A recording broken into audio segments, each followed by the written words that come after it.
Was poppin'. Welcome to Nicky and Moose. I'm Nicky. That's Moose. What's up, Moose? What up, y'all? And today is episode 32. 32. And today we're going to be talking about Sorry Not Sorry. We're going to be talking about Will Smith, Gary Vee and the NFT situation. We're going to be talking about just a lot of stuff. Just Floyd. Of course, we're going to talk about this ridiculous fight, all that great stuff. Moose, how you feel about this episode? Hey, it's been 2 weeks since we've gotten to have like an episode with just you and I. So yeah, it's time to get back to the flow. Let's get into this intro. 2 kids from Queens, cut from a different cloth. Now joining forces, helping you to elevate your personal brand. Yeah, I'm talking about Nicky and Moose, bringing you a never-before-seen perspective into the mindset, the mentality, the behaviors, the driving force, but more importantly, the stories behind the people and brands that you know and love the most. And you already know what time it is. It is review of the week. So this review says, love the podcast. I love your podcast, but especially the latest episode with Jeremy Joyce. Shout out to Jeremy. I have been doing side hustles for years, but people always tell me to narrow down to one thing. I recently started with a business coach.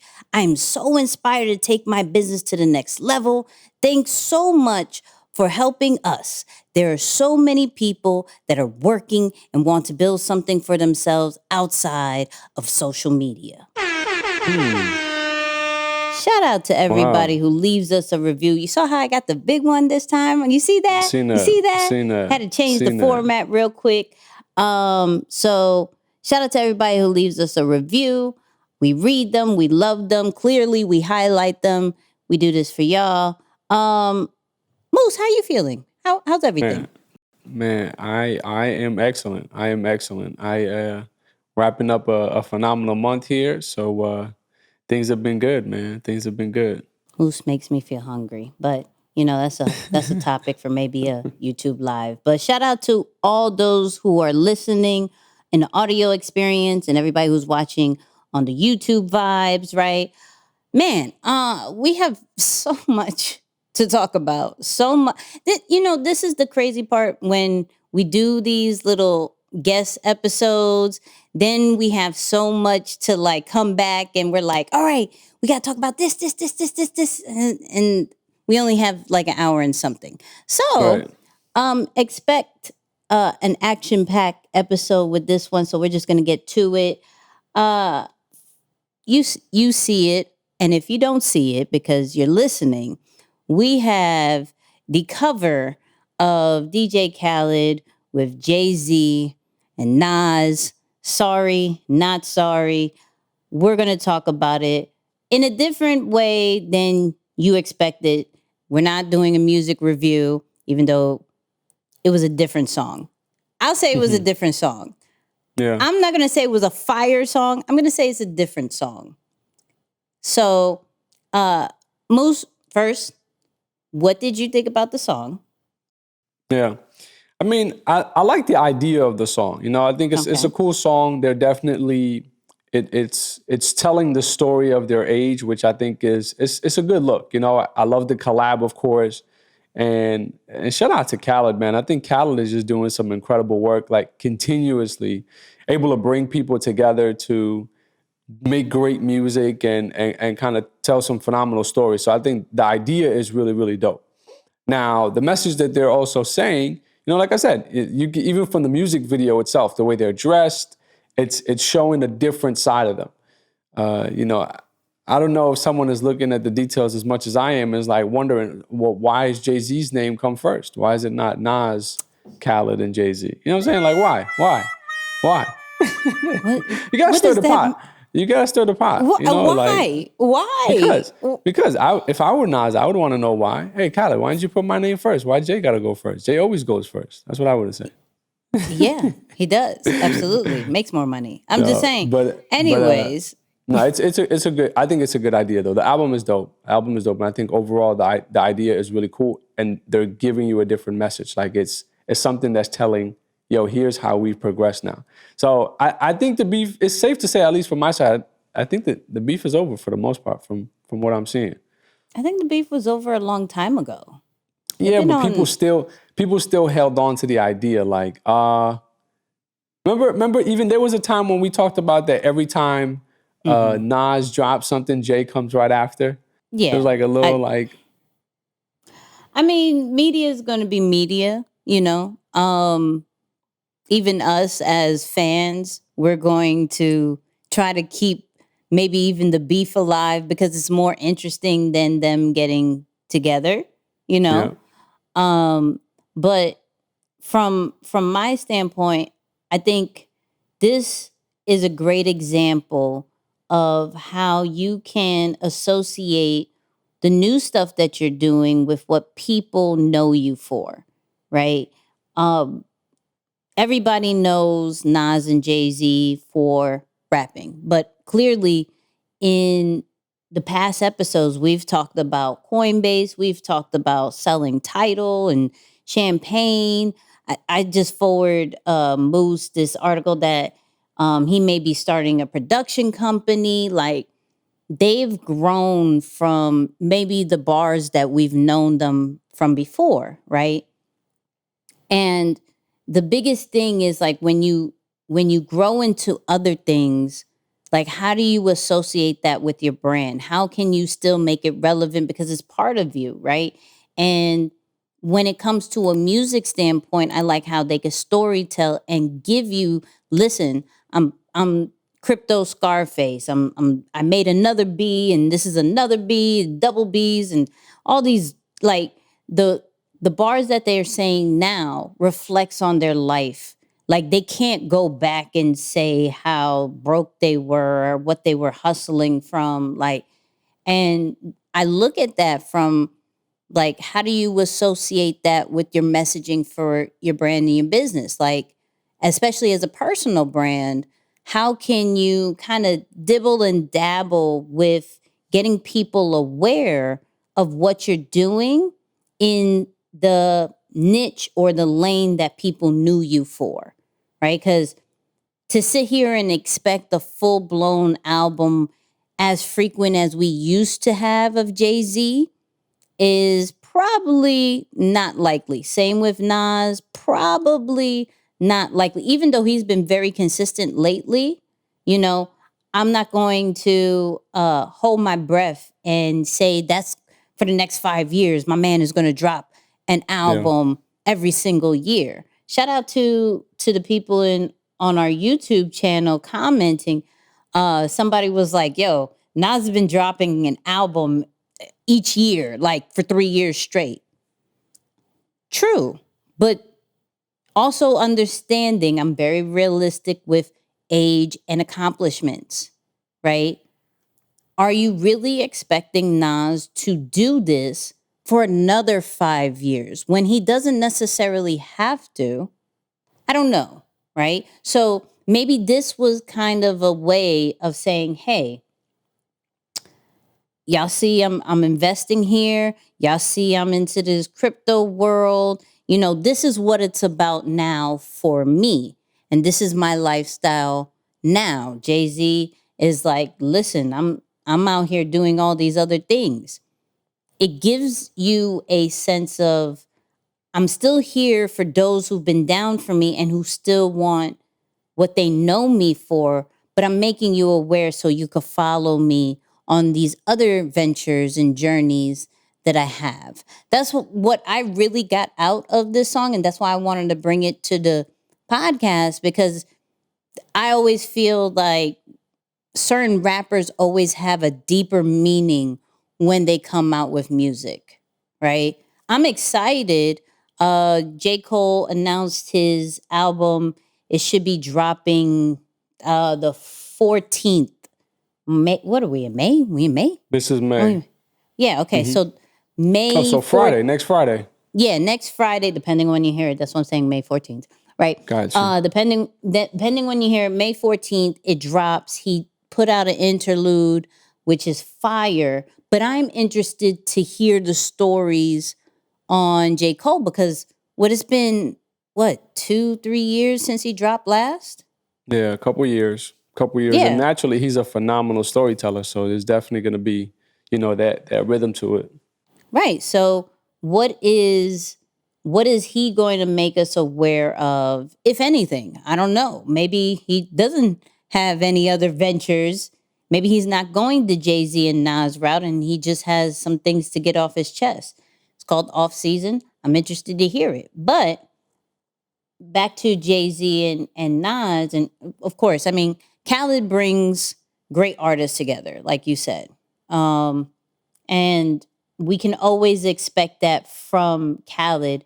But to see two New York rappers who used to have a beef, who people have speculated still having beef, for them to get on one song and pretty much update us with how rich they are. You know what I mean? With how That's rich a good they way are. to sum her up. Yeah, that's a good way to sum her up. I mean, one made 200 mil on crypto, like not crypto, but the investment of Coinbase. The other one's been making, a couple mil here, couple mil here, boom, boom. I think when we added it up, it was like 600-700 mil in like a week or two. That's a week or two. What do you expect happens in a whole month? I'm just saying. Yeah. I'm just saying. So shout out to Nas and Jay-Z and Khaled for this. But let's get into something kind of funny. If y'all haven't been on social media this week, you may have missed this amazing post that Will Smith did, posing like he is a whole baddie with no shirt. I don't know if they're boxers or shorts. I'm just gonna say with articles, little bare minimum article of clothing for a man, no socks, chin up high, saying hello. I'm fat. He's owning that look too. Like, hey. No, so here's the backstory, right? So he dropped the picture pretty much saying this is the body, not the one that we have up right now, but it was like him in like the shirt and his belly was out. This is the body that got me through the pandemic, right? And with this one that we have up right now, this one is saying, I'm going to document my weight loss journey. I partnered with YouTube and, I'm owning this. I'm absolutely owning this body and what I've done, and we're going to fix this, right? Clearly partnering with YouTube. So there's a bag, there's a motive on losing weight. If we can all have a motive and a bag to lose weight, Right. would be Double so M's. appreciated. Oh, Yeah. so appreciated. But regardless, right? I think this is genius. I think this is taking transparency to a whole nother level. And I say that because we always preach, show your true self, right? And sometimes we mean maybe the message, maybe tell them the journey, right? Show bits and pieces. My man full blown showed himself and say, look, I'm going to do this. But what's great about this one is that he pretty much created a movement. So other celebrities, other guys did the same kind of pose and like, yo, I'm with you. What's up? Right? Now that right there is a pure example of a brand movement, right? I don't know if he intentionally did that. I'm going to assume because he's strategic and my man knows what he's doing when it comes to social media. Like, okay, if I do this and I say I'm going to document it, I believe that other people during this pandemic got a little bit heavier during the time, right? So instead of shaming them, instead of, not owning up to it, let's all do this together, right? Not only does it benefit myself, but I can impact others. And of course, with the type of brand that I have, right, I am able to make a bag from it. The cool thing is we look at this from a structure of what can I do that can do impact and money at the same time, right? What can I create that is going to get people to do exactly what I'm doing and feel as if we're holding each other's hands through this and we're supporting each other through this because of your full-blown transparency, right? And some people won't be that transparent. Some people won't be that bold and being like, hello, this is me. Hello. This is I'm owning it, and I've made some bad choices clearly. And who's down to do this with me? If not, I'm at least going to document it for somebody down the line to truly be impacted by this and feel as if they're not alone. Brand genius all the way. I love what Will Smith.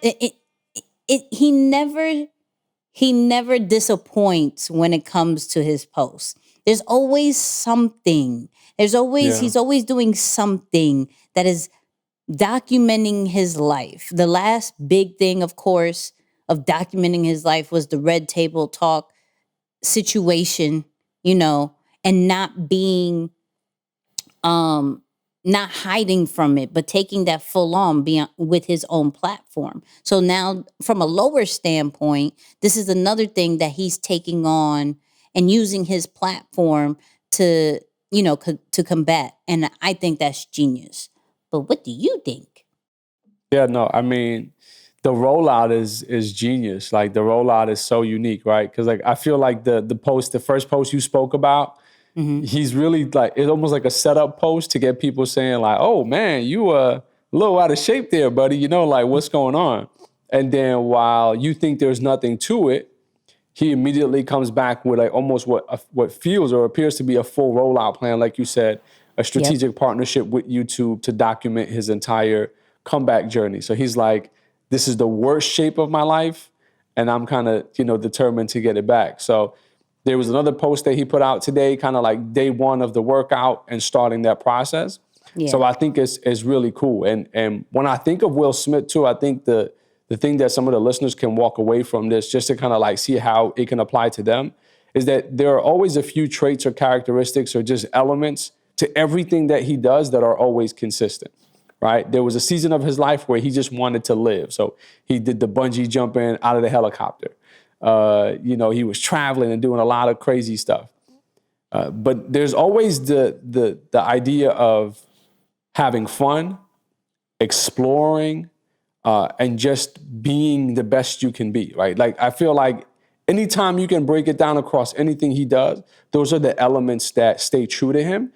And I feel that that's one of the things that make it easy for him to make content or create content, because he's just not saying, well, what's a creative thing that can be done or can be created to help people to, consume what I'm putting out. He's really just looking out for, okay, what are the things that I can repeat? I can kind of rinse, wash, and repeat through so that I can put out for people, and I know people are going to be receptive about it. So that's the part of it that I think makes this post so appealing or accepting and approved by many, is because even the way he captioned it, the way the picture itself, or like it's like this boomerang effect, it has that funny thing to it that I think it always makes him accepted. Like had he came out and tried to be, let's say, very like serious and very motivational, I mean, maybe it could have worked, but I don't know that it works as well as that idea of him playing to his strengths, which is like, man, people know me for making them laugh.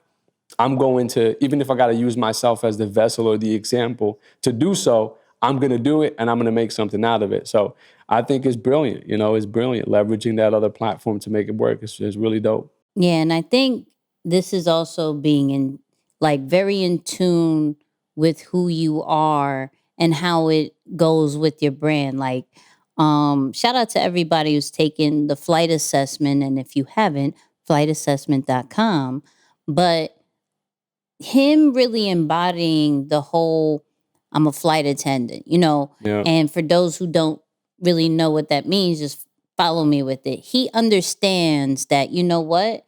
I love to be in front of the camera, right? I love to do things as a group with people, you know. I love to be the center of attention regardless. I'm very transparent with my flaws and stuff. You know what?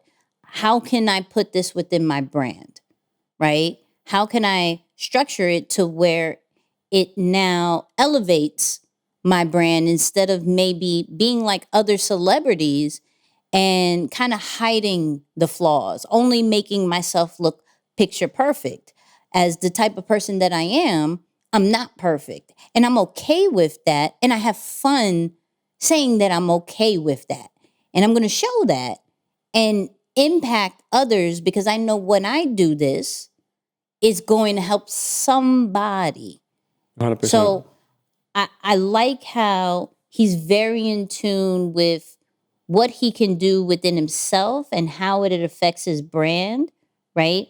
And making a bag with it. We all know if you're partnering with YouTube, just like the bungee, I think he partnered with YouTube with the bungee stuff too, right? He did, yeah. So, I mean, once again, YouTube, come holla at us. I mean, why not? We're on the platform. We did. We're here, right? We can help you document the other documentations. You know what I mean? We gonna make a whole document. Yeah. Right. I'm just saying. But shout out to Will Smith for totally embracing his chubbiness, because not everybody can. I sure would not do that pose. I will admit. You won't do the. No. I'm not doing it. No. Oh No. man. I'm going to admit that while I was in Cancun, I gained 7 pounds, but I am not going to show you my 7 pounds. You know what I mean? I'm going to show you my 7 pounds. That's not happening. Okay. If you go through the pictures, you could clearly see, oh, look at the pudgy pudge. Look at the pudgy. Look at it. Oh, that's so cute. It's like a pudgy. Right? You can clearly see it, but I am not going to be out here like, boom, Right. 7 pounds. And that's okay because I'm partnering with Instagram and on IGTV. I'm going to be No, I'm not. I'm just going to get on this Peloton. It's a good example of, you know what I'm saying, like knowing what's right for your brand and what's not though. Like for you, the fitness stuff is not right for your brand. Like that's not anything you ever showcased. You know what I'm saying? Like it's something you do, but it just doesn't need to be shown or seen. For Will Smith, you know, we know him from whether it be 7 pounds, Ali, like he was big on the fitness stuff at one point as well. Mm-hmm. So, you know, like it's still a good twist to it. And of course he's throwing like a comedy spin. So I think it makes sense. So you know, you're joking, but in reality, it just shows like it's having knowledge around what is right for me and my brand, what isn't. Yeah, don't expect that same post. I don't expect that same post. But let's get into this next topic, which I find very, I'm torn. I'm very torn, okay? So Nike had let go of the Kobe brand, right? I don't know if let go. The contract expired, right? So, this is from his wife, I believe, right?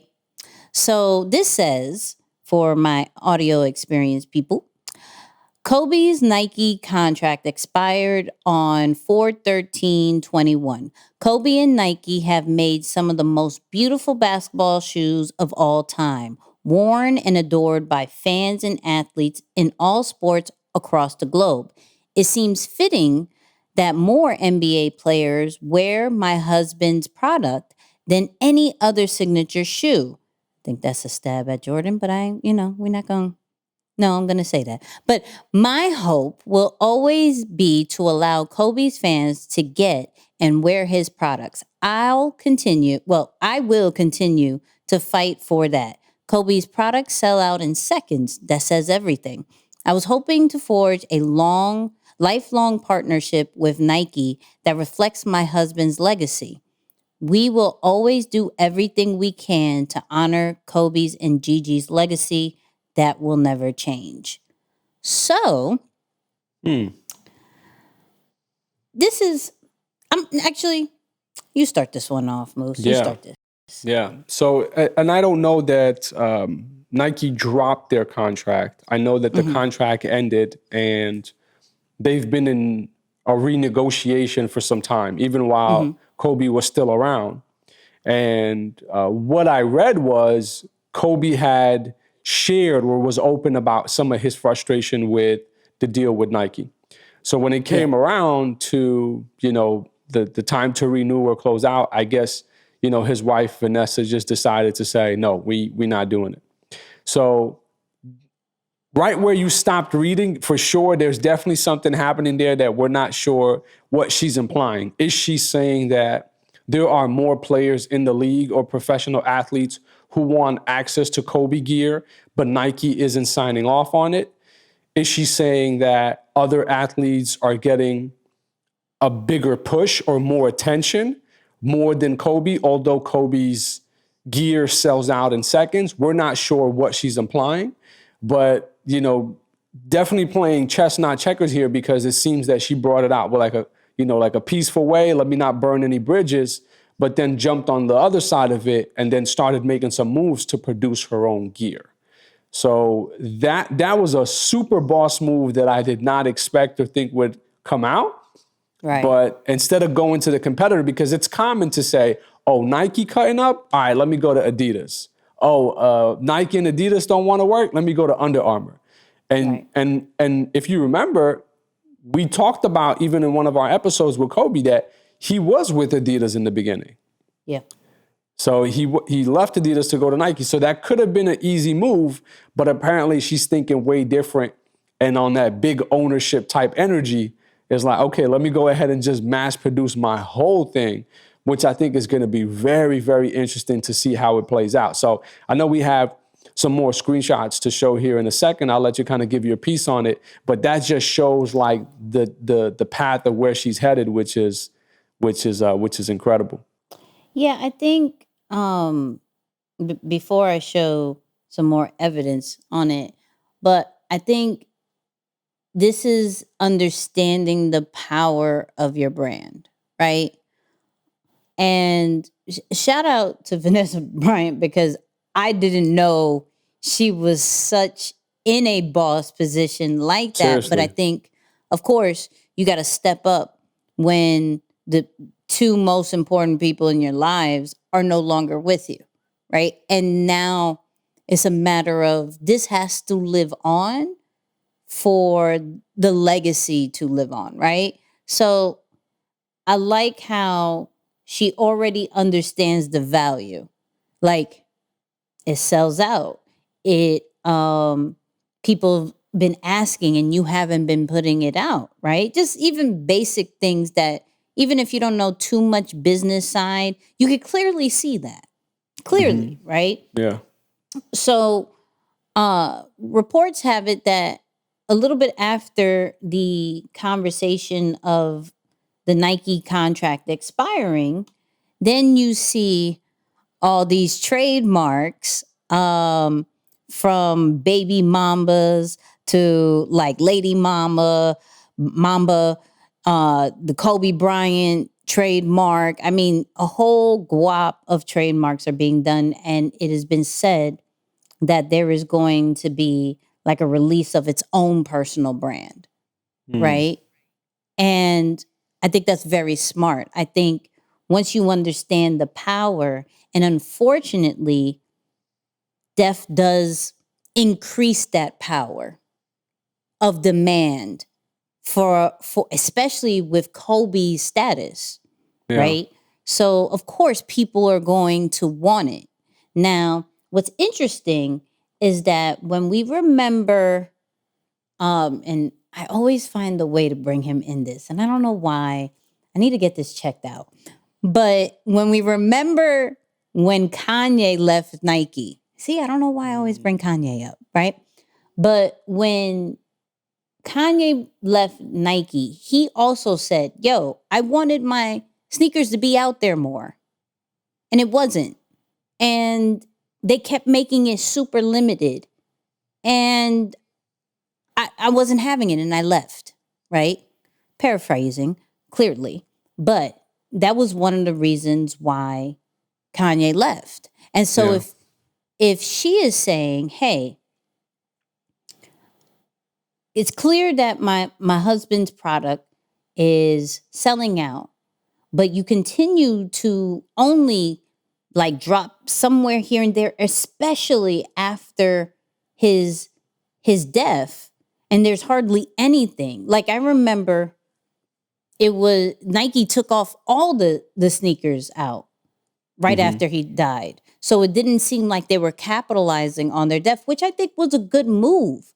But then when they started releasing it again, it was almost impossible. And for as a fan, even the jersey, they came out with this super dope Black Mamba jersey that I was like, yo, I need to get that. Couldn't get it. Couldn't get it at all. I'm like, man, it shouldn't be this hard to get product from somebody we're just trying to remember. And even I even like the shot she did with, some of these basketball players shouldn't be wearing, other signature shoes. And that's cool. So you would have to think about it, maybe a LeBron shoes, and the Jordan shoes. But I do agree with that. Yo, give that option, especially for the Lakers. I mean, like, especially for those people who were under Kobe. It would only make sense. So maybe with this move of we'll take over. If you're not going to do it, we'll take over. And if I'm wrong for saying this, pardon me, but I don't think they're hurting for money. So to create something of their own, right? To create the legacy and full ownership of it, whether it's, more products, more, sneakers and things like that, just really fully taking ownership of the estate, I think is a smart move. And I think they'll have enough people to back them on that. I remember when they wanted to turn the NBA logo into Kobe. Yeah. So there is power in just that name. And if the wife continues to move in the way she does, right, she is going to do right by the legacy and by his name and make sure that players, regardless if it's the now or the future, will continue to understand and know who Kobe Bryant is and continue to rep. And when you understand your power and your influence, this is where sometimes being on certain platforms or collaborating with certain brands doesn't necessarily make sense anymore, right? And for her, it just didn't make any kind of sense. It's like, yo, if you're not going to be able to produce the way we want to, let us do it. Because I already understand just by the name it sells out. So what do you think if we was to release it over here? What do you think the name will continue to do? It will continue to sell. So you always have to have a measure of the influence that you have within your industry. And if the partnership doesn't make sense anymore, it is okay, even though maybe you had hopes of a long-term kind of vibe, right? If it doesn't make sense anymore, it is okay to fall back. It is okay to say, yo, it was cool while it lasted. You showed us the model. Sometimes some partnerships are there to show you the way, to show exactly how, how they do it. And you can see the gaps. So when it's time for you to take ownership of it, you're going to do it a little bit different. You gave me the foundation. Absolutely. Thank you for that. But at the same time, you didn't do these things. So now I know to look for people who could allow mass production of this, who can allow it to be in the right hands of people and available for this group of people. And even there was a article that was saying they even were frustrated that it wasn't available for kids, right? Shout out to all the kid size wearing people, Adults. aka myself. Size 5.5 in kids. If anybody wants to send any kind of sneakers, 5.5. It's a cheaper, Moose has bigger feet. I have smaller feet. So his is like 200, mine's is like 140. I'm just saying. I was trying to put my foot on the screen. It's a long way up, yeah.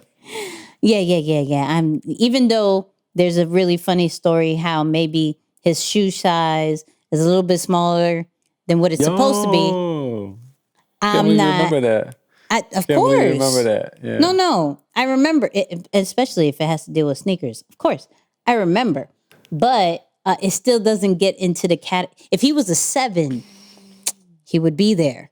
You would be in the kids section if you were a 7. But way out, yeah. No. But I mean, in totality, I just think what she is doing, even though some people be like, no, you're leaving Nike. It's like, it doesn't make sense anymore. However, I'm hoping that there is a system and a machine in place to make sure that lives on. Because we clearly know Nike is a machine. Oh, for sure. Proven for years, right? But will there be any basketball player, athlete, whatever, that can possibly beat the Jordan brand?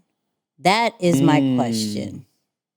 Because LeBron is up there now, okay? LeBron's up there, yeah. LeBron is very up there, but is still not going to beat the Jordan brand. Yeah, I think where most athletes are failing when it comes to that concept is that Jordan, at least at the time, their designs really matched streetwear. Yeah. Athletes today are creating basketball shoes. So no matter what you do, I don't know that, like somebody who grew up maybe loving the game of basketball and can no longer play is going to be like, yeah, I want some J's. Because they can match with, just dress down, whatever. But today, like the LeBrons, the Kyries, the KDs, all of these different shoes, they're all just basketball shoes. Like none have been in that, like we see with so many other sneakers, the 1s, the 4s, the 11s. They're kind of more streetwear right now than they are actually basketball shoes, which I think for many of the other ones, it's the other way around. So it's not really clicking like that. I'm just saying, I can't be, she's probably looking at that like, we'll never get past the Jordan brand and we deserve to be number 1 in our category, right? Yeah, it's a boss move though. To your point, like for her to like have to shout out to her, man, because she's already put out. I don't know if you saw online. She Some already hoodies. put out something. The hoodies, and I think there were a couple players who bought them for their entire team. I think Kyrie and even the Lakers had them on too. So she's moving quick with it. She's doing a lot of things behind the scenes. I'm like, man, that's very impressive. Very impressive. Yeah. I think she's going to be definitely someone who is like, a woman in a position of power that I think is going to open doors for many at some point down the line. So it'll be really cool to see. Vanessa Bryan, if you ever watch this or anybody in the Bryan team, we could possibly help you out with your brand and your business. 100%. Don't worry about it. Just come holla at us. We'll make sure on this platform it will be highlighted. You know what I mean? Yeah. You know what I mean? Pull up. Go get the hoodies. He wanted a whole bunch of hoodies and we were going to support. And I think that's still the plan. So, Vanessa Bryan, come holla at us. You know what I mean? Come holla at us.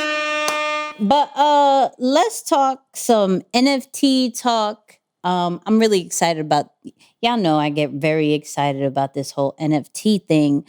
And I know for most of our listeners and our viewers, they maybe not still get it just because it's like, yo, I'm not an artist. I'm not, I don't draw. I don't do these graphics. I don't see how this can even benefit my brand or benefit my business in any kind of way. And then Gary Vee came along with his NFT drop. And we're going to talk about it because just listen or watch. Friends is an ambitious NFT project around characters that have traits that I believe in so much that I want people to aspire to. They also happen to be a token to a conference that I'm going to put on every single year called VCon, V Conference, a multi-day event that is going to rival some of the greatest conferences in the world around entrepreneurship, marketing, ideas, creativity, competition, meeting new friends. It's a community. It will be my great honor to create an ecosystem around the access tokens that are a huge part of this project. Hangout time, group stuff, bowling, tennis, bubble hockey, video games, dinners, brunches, and then remind me, 555 gift codes? Correct.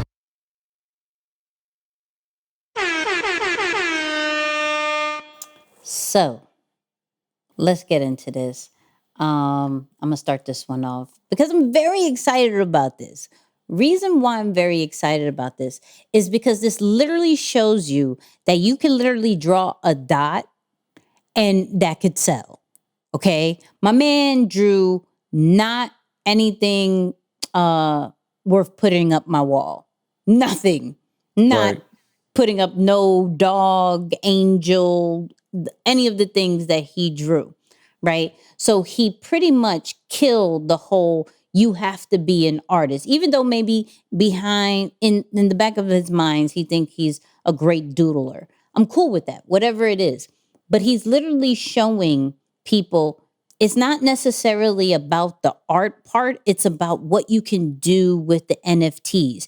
He is literally saying, hey, with each one of these tokens, because they're considered tokens, you're going to have access for 3 years, right? And maybe I'm selling this, but I'm excited about it because you have access for 3 years to this event, right? So not only you have admission to a possibly dope event, maybe it'll suck, maybe it won't, I don't know, right? But then you have more access to him depending on which one you pick, right? You can get one-on-ones, you can get groups, you can get something mailed to you. So it's more of when you create these NFTs, what are you pairing it with, right? Are you in making what you're pairing it with what people want than necessarily the actual art or content, right? And I think that right there is what people are going to start to see and implement when it comes to these NFTs. And everything is about ownership, right? So it's clear as day is when you buy this, we could clearly see who bought it and who needs to get access. because some people are still like, yo, I could screenshot that. I can, I could get a copy of it and it's the same thing.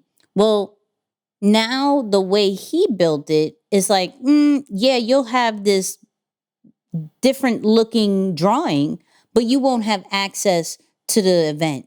You won't have access to this virtual group. You won't have access to this mentorship, which is for anybody who is in the educational kind of branding, like consultants and speakers and, coaches and things like that, right? He literally did one, it's like a one of one where you still have to apply because it's I believe maybe a month or so. It's a mentoring program with just him and his team. And you have to apply to it before you can even buy it.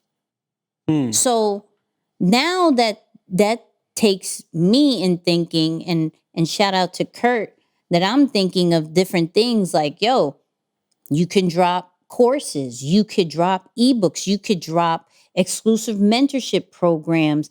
It's not necessarily about the art. It is about the access it provides for your community and for your audience.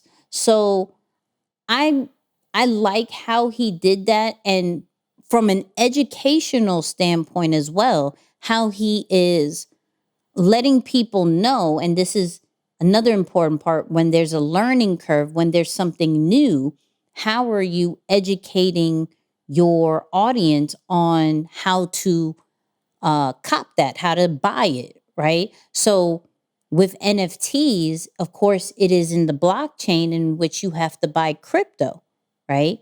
And mainly on the Ethereum coin, right? So he, in between time of dropping this project, he is educating his audience on, here, you have to go buy you have to access a crypto wallet, right? So download this, put this on your browser or your phone, right? Take Apple Pay and buy some Ethereum, right? And this is going to allow you to get access to these VFriends. And if you do not have Ethereum in your MetaMask wallet, then you cannot have access to anything that I'm dropping. So let me continue to educate it. Let me put you in a community. He put it on Discord, which is pretty cool. And I want to learn more about that, right? I want to learn more about Discord. But he put everybody in a Discord and did frequently asked questions, videos, continue to pour into those who are trying to learn it and prepping the people to buy. Some people, whether it's a product or a service, just drop it and not really educate people at all. So how he's showing this is like a true blueprint of not only from an NFT kind of world, but also how to release something in general. Are you allowing people to understand what exactly you're dropping and when it's coming out and how to purchase it and when to purchase it and things like that? Now, my question, because he did not drop on the time that he said. For those who follow Gary Vee or who is interested in this project, he was supposed to drop 5/5, right? And it didn't due to technical issues or whatever, and still hasn't from the time that we're recording this, right? Now, I look at that in two ways. I look at that as you bit too much. What is that saying? The bit too much, then you can chew, some type of stuff. Bit more than whatever. You can chew, yeah. That right there. You did too much. You created your own platform.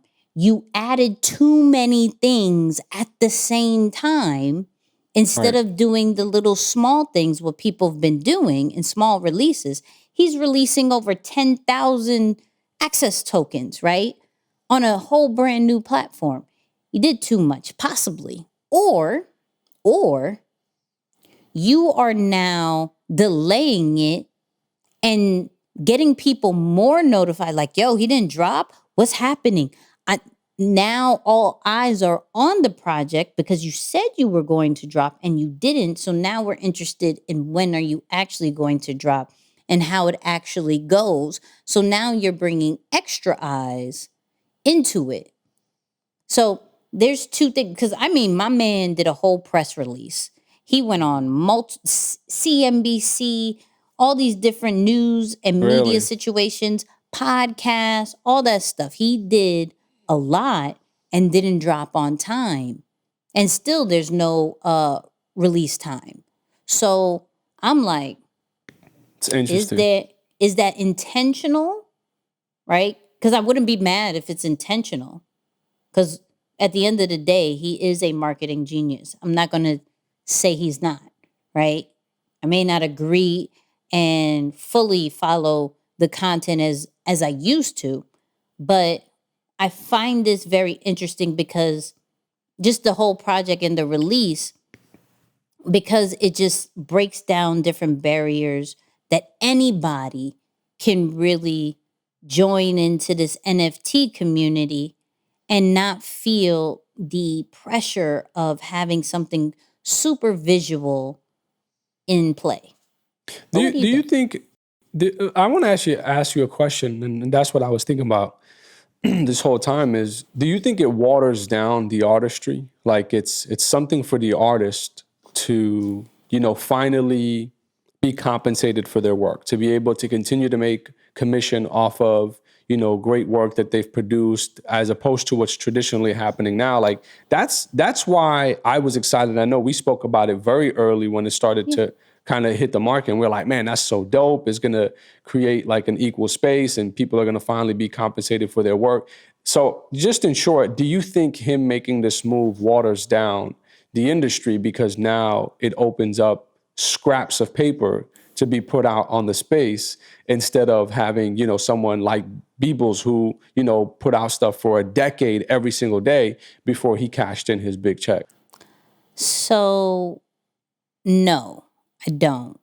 The reason why I say that is because the art world is just a part of the NFT situation. It is not it as a whole, right? So the art world took the most of it because that's all we saw, right?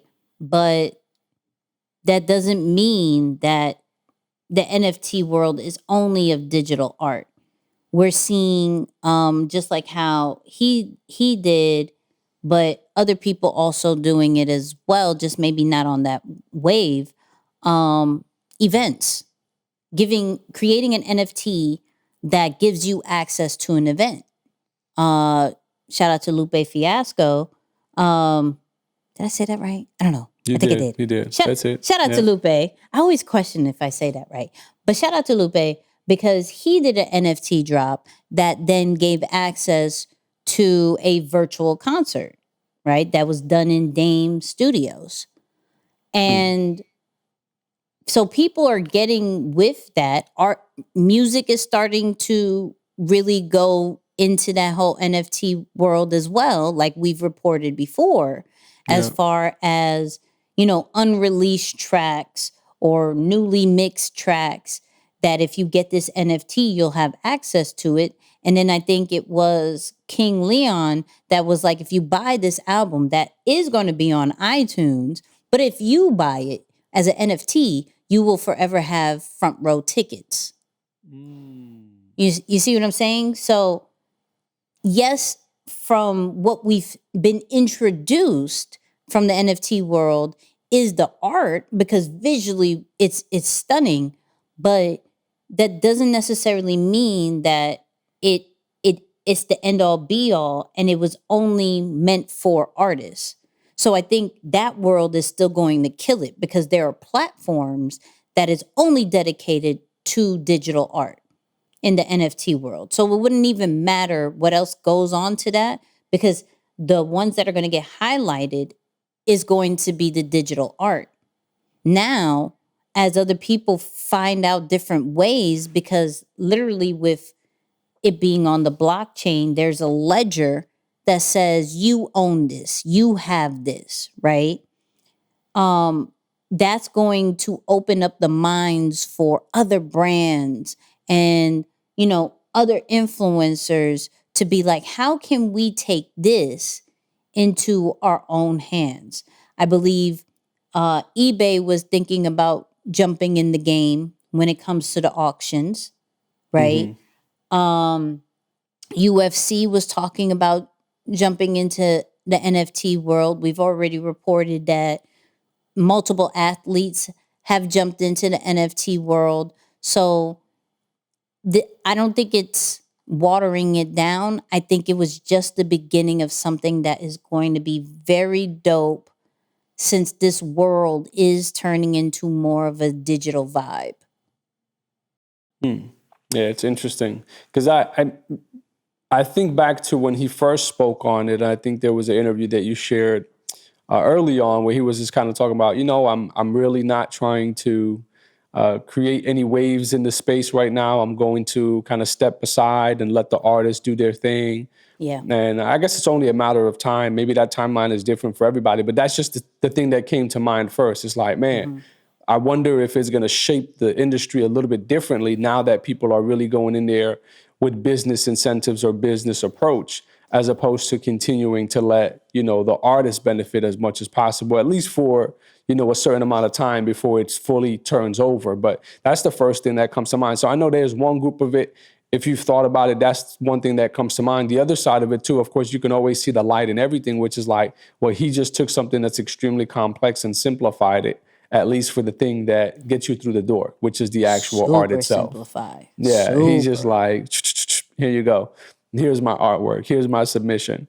So it's going to be interesting because he's really, and one of the things that we've noticed, with a Gary Vee is that he always goes all in. He's not someone who's going to be like, let me see if maybe like he goes all in. And this is a commitment. So you see him, if he's saying he'll have access for 3 years, I think for a consumer, if you're considering investing into something like this, that should give you the safety of knowing, okay, this is at least going to be around for a minute. Like, it's not just going to be a one-time thing.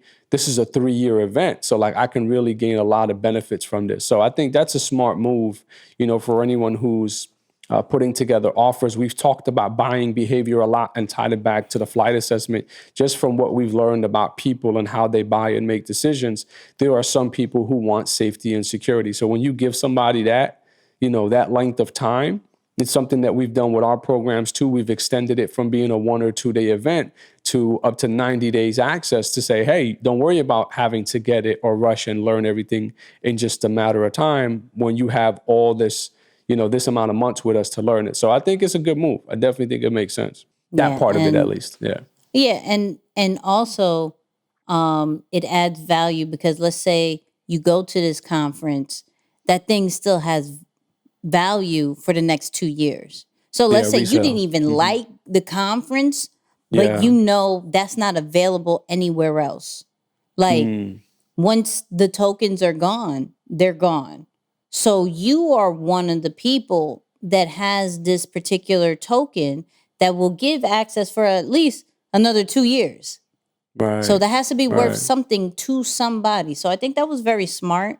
And I think a lot of people are going to look at that and be like, okay, cool. Like even I was on Instagram Live and I was talking like, yo, Nicky and Moose are going to do an NFT. And if you have it, then you can be a guest on the show. Right? Nice. It's just like different ideas. Like it's really going to happen, people. So just wait on it. Hear me? But that's just some of the different ideas that not only from, a status of Gary Vee, but podcasters can get into, speakers can get into, consultants can get into, where it's like, you have this, and then you could get on my platform. Then you can do this. Then you could do that. So I think it's pretty dope. I know I'm going to buy one because I'm more of the person that if I am speaking about it, I need to be all in on it to see in totality if this was a win or a flop. That's my whole thing. Like I like that. can't be excited about it and then, yo, did you Right. get it? Nah. What are you talking about? Why didn't you get it? Like I bought 2 NFTs already. So I'm not just reporting this to just be like, oh, she just looks and reads it. No. I'm in there. We In out the here. space. Yeah. In the We space. out here. I mean, but putting that out there, any NFT platform that is watching or that you know of, come holler at us. I'm really serious about dropping some for some really important people. But that's neither here nor there. You know what I mean? It's neither here nor there. So, last topic, and I don't know how. I still don't know fully how I feel about this particular fight, but if you are watching, but for my audio people, Mayweather and one of the Paul people are fighting June 6th. One of the Pauls. One of the Paul peoples, right, is fighting June 6th, Showtime pay-per-view, all for bragging rights. This is not an actual boxing match. This is, what do they call those? An exhibition kind of vibes. And I'm torn. You know, I'm torn. The reason why I'm torn is because I am a boxing fan, right? But I am a person who understands strategic moves and business moves, right? Very, like, I understand it. So I had to hear from him, and shout out to Gilliam Wallow, who had an amazing interview with him recently. And still going plan on getting Wallow on the on one of these episodes. So go tag him when you see this, right? But they asked, I don't know if they asked him or just Mayweather kind of gave this free willy, but here's what he had to say about this particular situation. No money is worth my health. No amount of money. But I'm still a smart businessman. Now we talk about a Logan Paul, a YouTuber, for 100 mil. Give me that. I'd rather have a currency than a legacy, because my legacy is already engraved in stone. Right. You know, a lot of times they say, oh, Mayweather, he's doing exhibitions. It's like, it's bad for boxing. It ain't bad for your pockets. But at the end of the day, I look at my children, I look at my grandson, I look at my mother, I look at my father. My mother's a millionaire, my dad's a millionaire, my children are millionaires. My little grandson, he's a multi-millionaire, he don't even know it. So I don't want for nothing.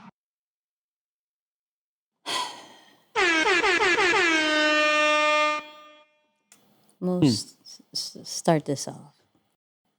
So it's smart. I mean, I definitely get what he's doing. He's genius because, let me tell you why.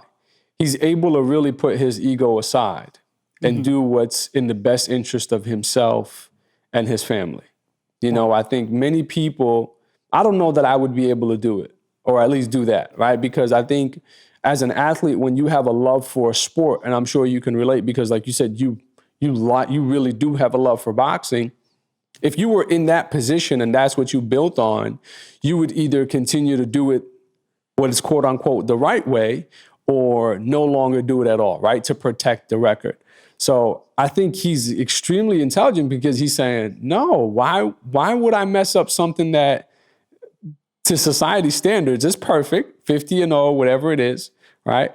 Why mess that up? But I still have an opportunity to expand from a business standpoint.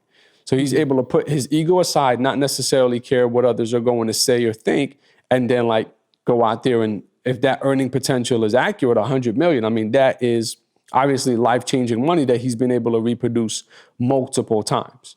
Now, the flip side of it, the opponent and who's getting an opportunity to do this, I don't know. I'm not someone who's really followed any of the Pauls for an extensive amount of time to really say much on it. But what I will say is this part of it is strategic. Anytime a brand goes after young talent, it prolongs the lifeline of the brand. Right? So if you are a talent that is, let's say, Floyd's age, and you are going after or working with or fighting one of the Pauls who are dominating the millennial space right now, and that's just the truth. When you look at the numbers, they are absolutely dominating that space, have a lot of eyes and attention on them, then you have an opportunity to introduce yourself to a generation that may have not necessarily been on the Floyd Mayweather bandwagon.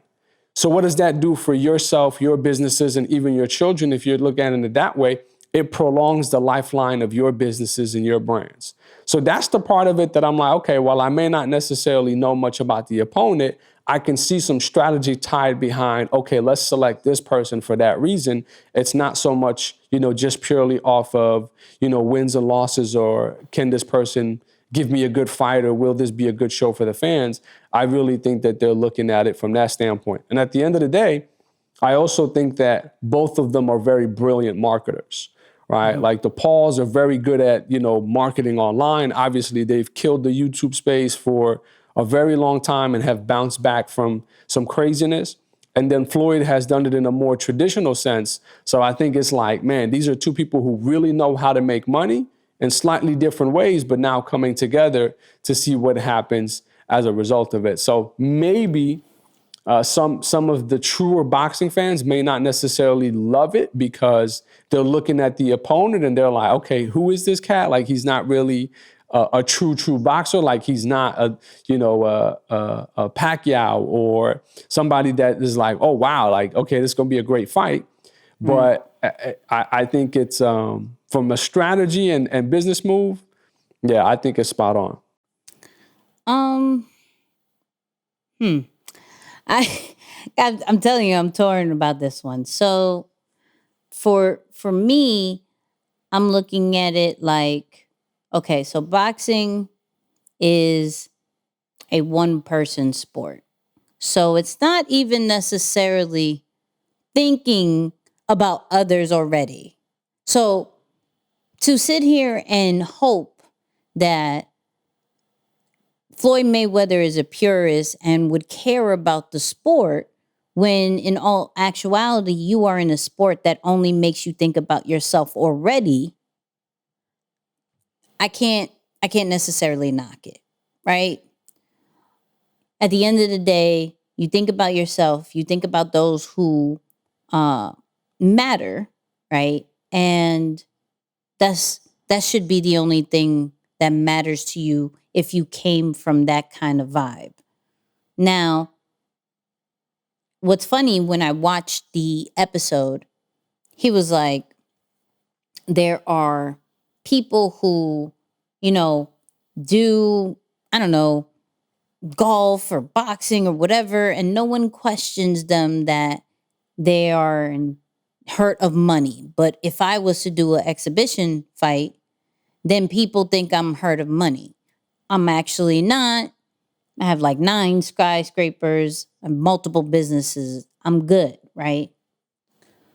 The thing that, and we might have to break this down in another time, and we actually did talk about it on the very first episode of this podcast. Shout out to everybody who's listened to episode 1.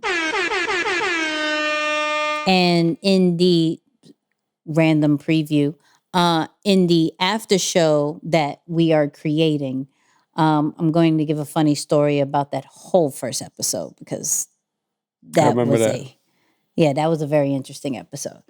But in that first episode, it did refer to how he loves to help the other people in his team to create businesses.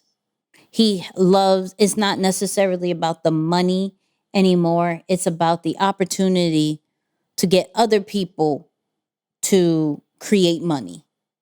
So when I look at this move, and if I am taking it as face value of you don't necessarily need the money, then there is some project, there is something that you are getting other people in position for, I can't knock that, right? It could possibly be an easy bag. Possibly be, right? Now, the boxing side of me is like there have been people who have been fighting all their lives for the opportunity for Floyd Mayweather, right? And that's their bragging rights. And you're literally mocking it for a YouTuber when there's people who've literally called you out and you don't find it, worth even looking at. And so that's where I'm like, I get it. But of course, we see boxers like a Muhammad Ali and how he ended up when he fought a little bit, maybe too longer than he should have, right?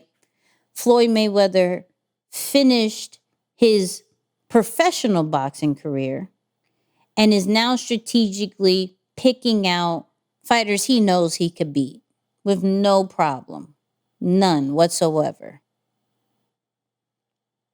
I can't knock that. I can't. You're staying within your lane. You're a boxer. You're still doing the boxing thing. You not only have a promotion company, you not only are growing the future of boxers, right? You're not only having different businesses that puts the team that had got you to the place that you are in better situations. And you're not only having your family, taken care of, like he said, like my mom, my dad, my kids, my grandkid, all that great stuff, right? He's still staying within his lane of what people know him for, which is boxing, right? But he's doing it from, I'm not going to necessarily get hurt. But it's a chance because maybe these Paul boys really could fight. I can't necessarily say yes or no because of the opponents that they have. They're trash.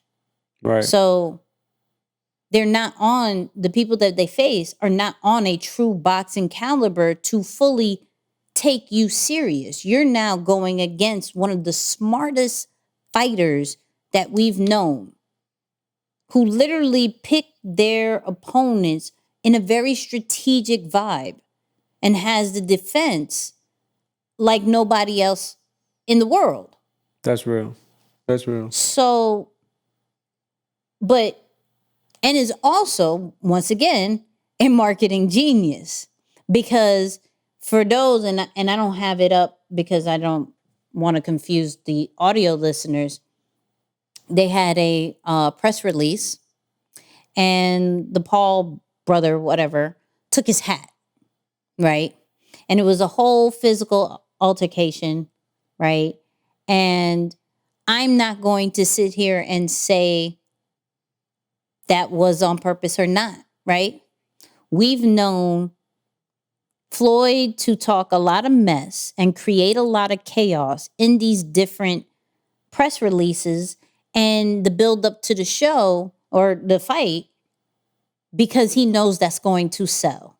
Mm-hmm. So to sit here and say that wasn't planned, it couldn't have, whatever, right? But I could already expect this is going to be a very annoying, entertaining fight that is going to make both of them a lot of money.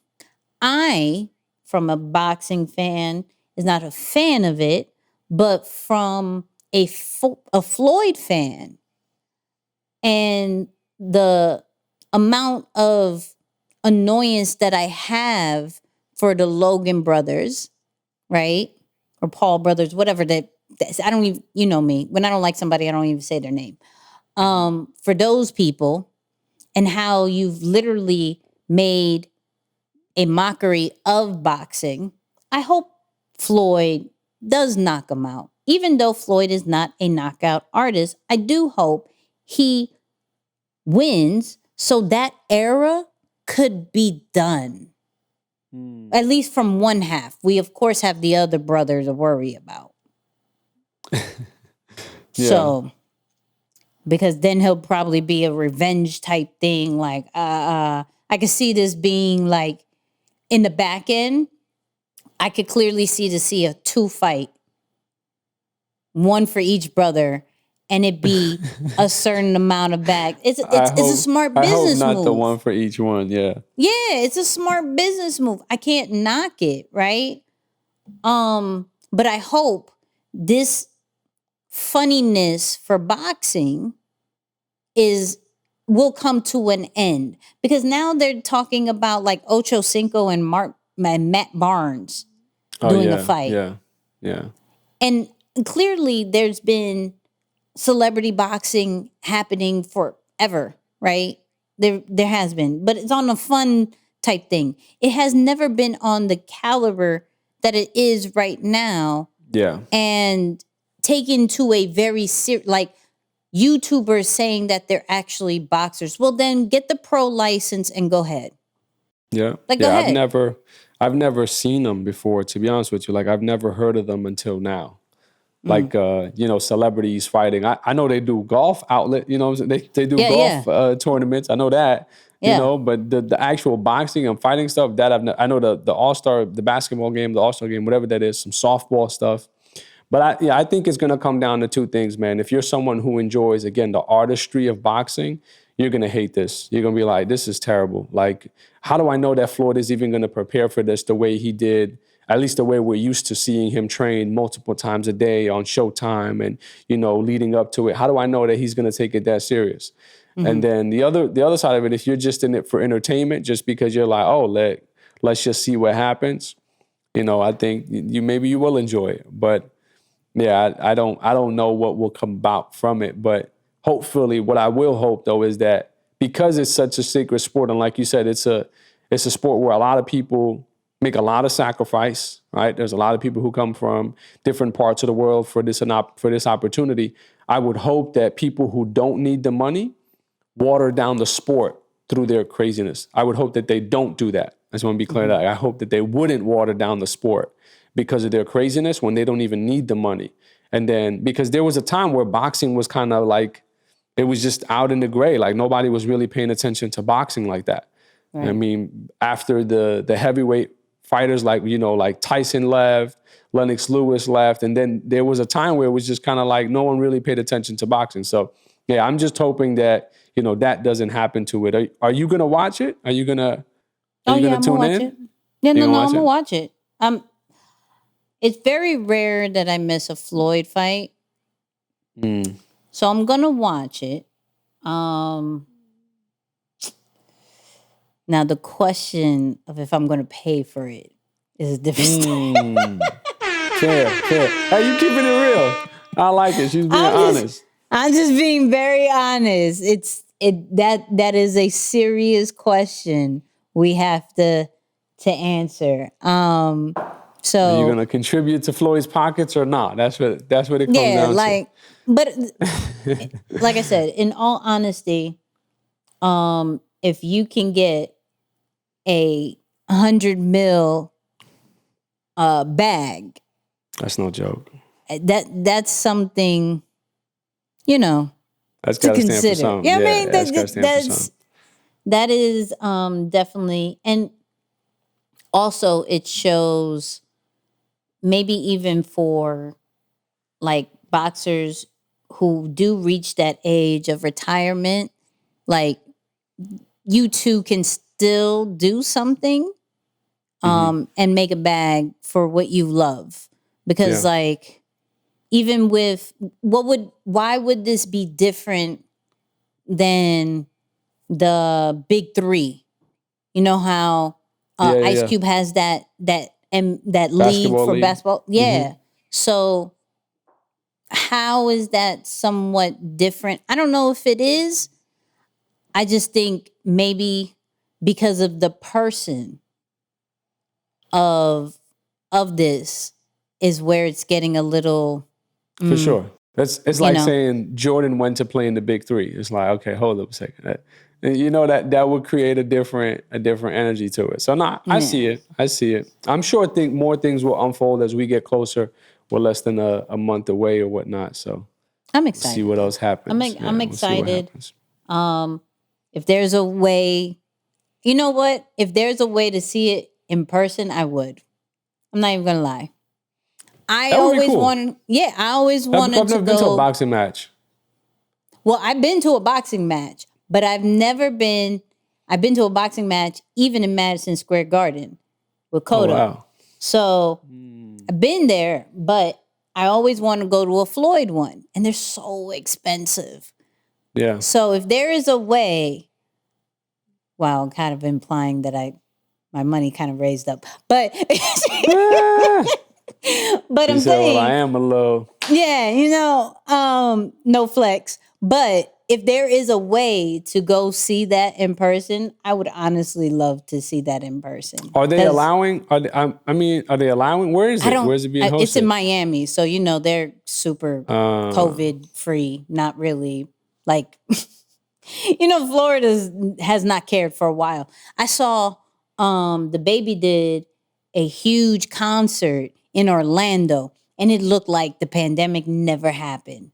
Wow. Like it looked like 2 miles out of people. Same thing. It was just, Look into it. Look into it. That'll be cool. I am. I'm gonna be in Florida that weekend, so just saying. Let's go, Florida. Let's go. We may be going to the Mayweather fight. It may be a whole vibe. I'm with it. You never know. So, wait, no. See, now you made me think because I have to go. We'll talk about this offline because now.